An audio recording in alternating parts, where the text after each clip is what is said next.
Hey, it's Dave Brown here, host of Now with Dave Brown on AMI. Check out this latest highlight from the show. There's been a lot of concern about Chat GPT, the potential of taking jobs away, the worry of it being used by students for essays and projects, but how can we use Chat GPT as a learning tool as opposed to fighting against it? Here to share their thoughts on language models is Marco Pasqua in Vancouver and Elizabeth Mohler in Toronto. Good morning, Marco. Good morning, Alex. And hello, Elizabeth. Good morning from Toronto, Alex. So let's start here. Elizabeth, we'll start with you. This is a new tech that kind of reminded you a bit of your time in school growing up. What connections have you drawn between now and back then? It's interesting. When I was reflecting on today's conversations, I was thinking about how similar it was to the calculator. I'm dating myself, but at my school, we were required to use an abacus up until probably middle school. And then gradually we were introduced to the talking calculator. And there was this big concern that people were going to use the calculator to cheat, that we wouldn't be able to do mental math, that we wouldn't be able to understand the nuances of how to do an equation. But what actually the reality of the situation is, the calculator is a tool, right? Like anything else, and you have to know how to use it. So when we first started to use it, we were learning bed mass. So you still have to know what numbers to punch in where. And don't worry, Alex, I won't ask you to repeat what bed mass is, but you have to know how to use the calculator to effectively engage in an equation. So that's the first piece. And the other piece I recall is the introduction of web browsers and the internet in schools. Again, there was concerns we wouldn't be able to use the dictionary or the encyclopedia. But at the end of the day, it was teaching us how to use the internet as a tool. And so what I was reflecting on is, well, how can we use Chat GPT as a teaching tool? Are there things that Chat GPT does that we can teach students in the classroom? So for example, can we teach students how to put a question together that will effectively come up with an answer in Chat GPT? And how do students then evaluate that answer to make sure it's credible and actually based on fact? Elizabeth here trying to make me sweat right off the top of the segment, so thank you. But thank you for sparing me from that. I was like, oh no, I'm back in, middle school, high school. I wasn't going to make any of you do bed mass, don't worry. Thank you. But it's a very true point, though, Elizabeth. It's like these tools were never going to go away. They're never going to be flashes in the pan. ChatGPT, language tools like this are here to stay. So, Marco, you're seeing a benefit here for people with disabilities when it comes to social skills. Like, how might these language models assist with that? Well, I mean, think about it from a social anxiety standpoint, right? A lot of people with disabilities, particularly those who potentially are on the autism spectrum, some individuals really lack those social skills and the repetition of being in, natural conversations. So these large language model AIs are actually really good at carrying on conversations.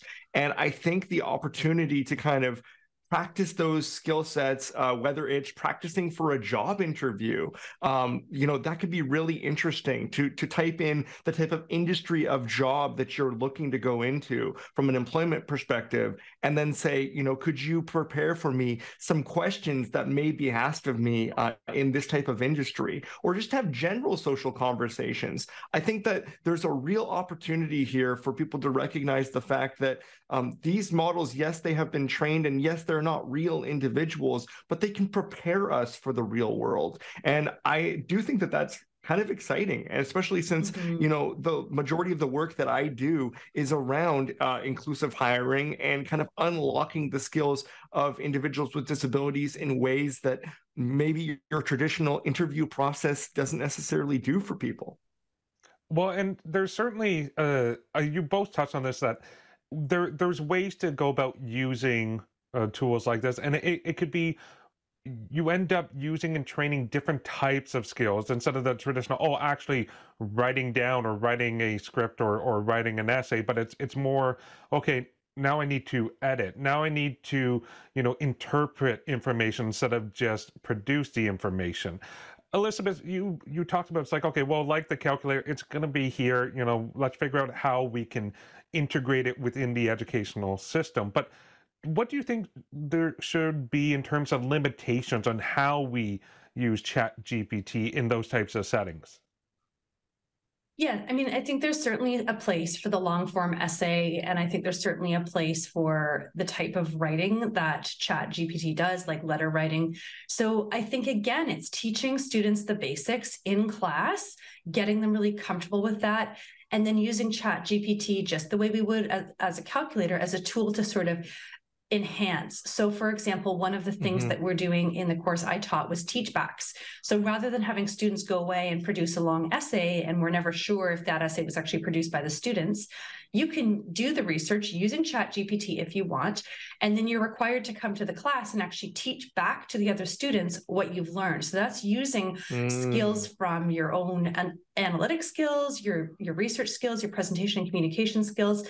And we're doing two things there. We're making sure people aren't cheating because we can see exactly what they're doing, but we're also letting people engage with the technology. So I think when people talk about Chat GPT, I say, well, maybe we need to think about how we teach and change how we teach, because I think there can be two schools of thought. We can spend our time policing students, putting fear into students, or we can spend our time showing students by example how these tools can be used. So another way that I've seen Chat GPT used is to help prepare for exam questions and put things into plain language. So again, even demonstrating as a teacher, okay, I'm going to put this question in, here's what comes back. And sometimes it's in plain language that will help people with learning differences or communication differences. Yeah, that's such a great point, Elizabeth, and such a great way that you could use it and still ensure that it's not impacting the education and the teaching and the learning from the students, but they can still use it as a tool. Marco, are there other add-ons or anything you would add to try to create some limitations on how tools like ChatGPT are used? Yeah, well, I think that the market is getting smart. There's already tools that you can use to reverse engineer pieces of writing to see if it potentially was written by AI now.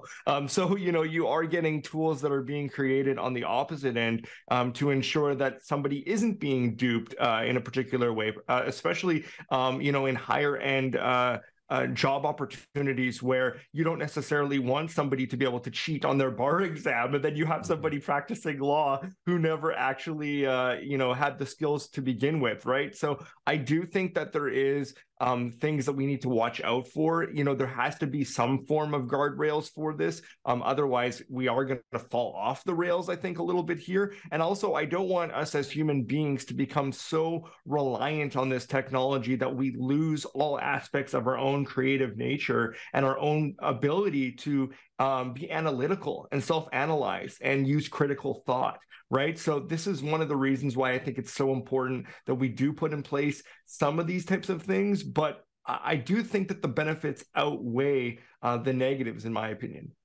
What, Marco, you're saying you don't want the lawyer bot 5,000 representing you in court?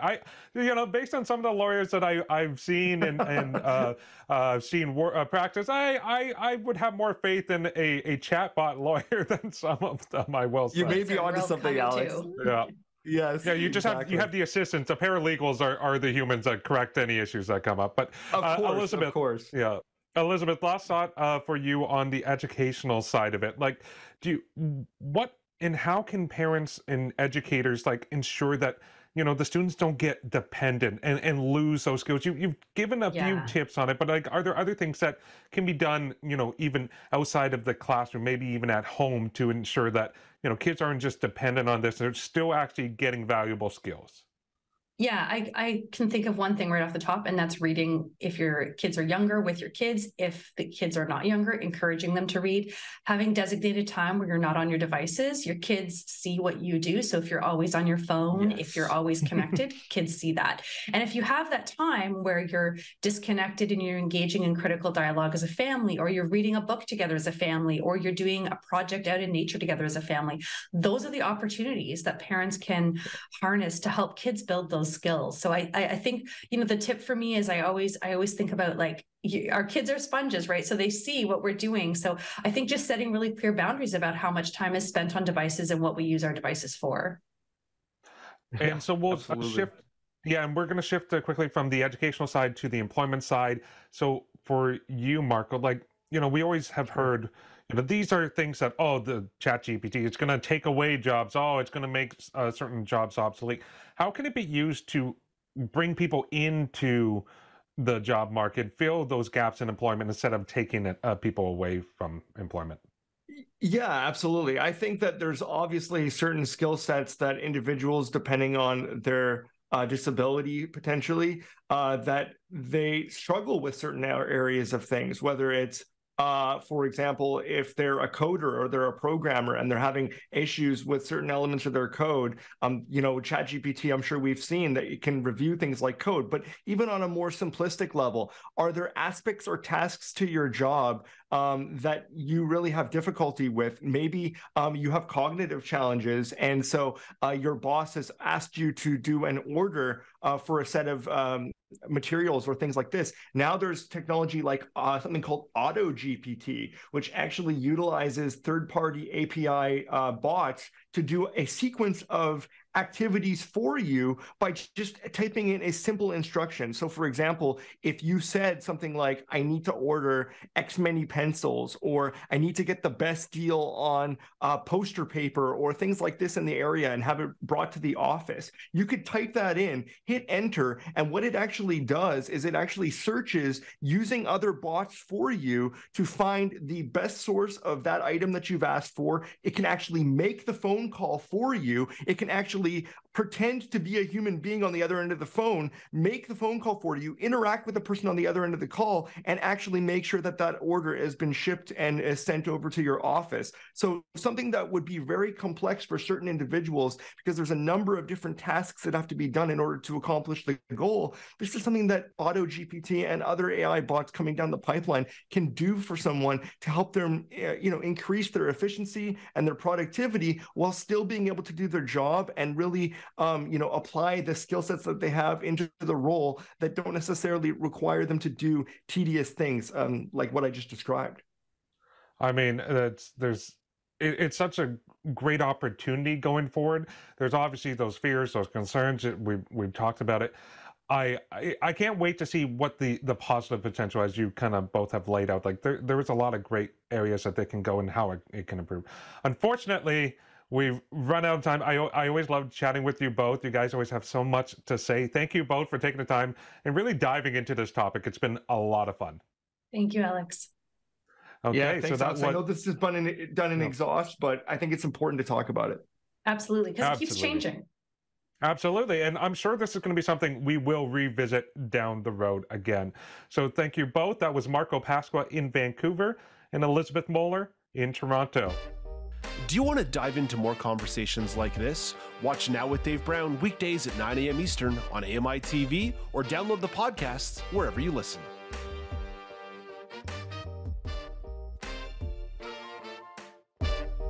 Do you want to dive into more conversations like this? Watch Now with Dave Brown weekdays at 9 a.m. Eastern on AMI.TV or download the podcasts wherever you listen.